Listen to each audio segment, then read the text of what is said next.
Merci, mon cher collègue. Nous allons désormais écouter M. Moignard.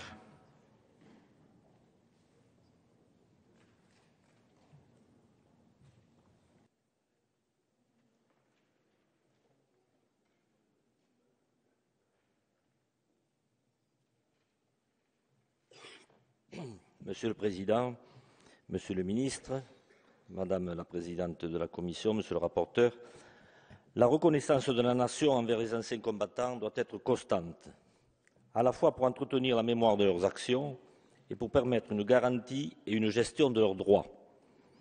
Le Parlement, en étroite concertation avec le gouvernement, agit en ce sens. En témoigne le financement de l'extension en année pleine de la retraite du combattant portée à 48 points, et dans le contexte difficile du nécessaire redressement des finances publiques, en témoigne également le dernier budget qui comporte nombre de mesures en faveur des anciens combattants. C'est le cas notamment de l'augmentation de l'aide différentielle aux conjoints survivants. En effet, il est fondamental que la Nation apporte au niveau de ressources minimum à celles et ceux dont le conjoint est mort pour la France. Et c'est aussi dans le but d'affirmer la reconnaissance de la Nation à l'égard des combattants de la nouvelle génération du feu que l'extension de la liste des théâtres d'opération aux militaires actuels ou passés envoyés en opération extérieure, les OPEX, a été actée.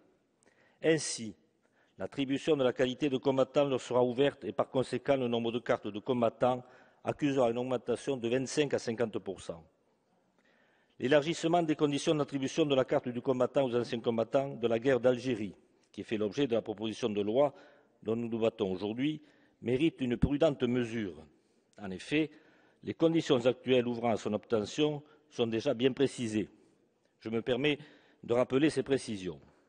Selon le Code des pensions militaires d'invalidité et des victimes de la guerre, ont vocation à la qualité de combattants les militaires et les civils de nationalité française ayant participé à la guerre d'Algérie entre le début du conflit, le 31 octobre 1954, et sa fin le 2 juillet 1962, ayant servi pendant 90 jours en unité combattante ou pris part à 9 actions de feu ou de combat collectif ou à 5 actions de feu ou de combat individuel.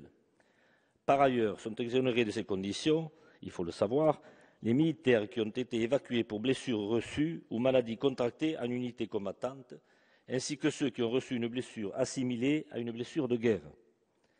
En outre, depuis 2004, la qualité de combattant est reconnue aux militaires dès lors qu'ils totalisent 4 mois de présence sur les territoires concernés, sans obligation d'avoir appartenu à une unité combattante. Il est également précisé que les militaires présents en Algérie entre le 2 juillet 1962 et le 1er juillet 1964 bénéficient d'une reconnaissance particulière, et de préciser encore que, conformément aux dispositions du Code des pensions militaires d'invalidité et des victimes de guerre, ces militaires, sous réserve de justifier des conditions requises, peuvent solliciter le titre de reconnaissance de la Nation. Ce titre leur ouvre droit au port de la médaille de reconnaissance de la Nation, à la souscription d'une rente mutualiste et les rend ressortissants de l'Office national des anciens combattants et victimes de guerre. Il s'agit là d'une reconnaissance importante qui permet d'établir une distinction avec l'action du feu qui ouvre, elle, l'obtention de la carte du combattant. En effet, l'indépendance de l'Algérie ayant été prononcée le 2 juillet 1962, indépendance signant officiellement la fin des combats et donc de la guerre, il est cohérent de prendre en compte la période antérieure à cette date pour l'attribution de la carte du combattant, même s'il est vrai que les troupes françaises y sont restées bien au-delà. La proposition émise par le ministre délégué, chargé des anciens combattants, d'étendre les droits à la carte du combattant pour les militaires justifiant d'un séjour de 4 mois en Algérie, incluant la date du 2 juillet 1962, trouve toute sa place.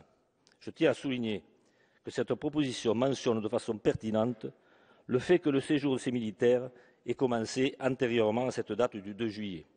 Cependant, et ça a été dit par les précédents orateurs, la situation budgétaire n'a pas permis d'inscrire au budget des anciens combattants pour 2013 les crédits afférents à cette mesure, dont le coût minimal en année pleine est estimé donc à 5,5 millions, coût éludé par cette proposition de loi qui nous est soumise à ce jour.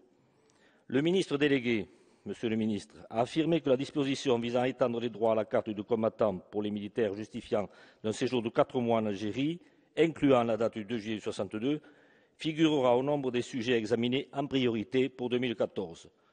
C'est donc avec confiance que nous attendons le prochain projet de loi de finances, celui de 2014. À la lumière de ces considérations bordées par le respect, le bon sens et le souci financier, le groupe radical, républicain, démocrate et progressiste ne votera pas cette proposition de loi. Je vous remercie.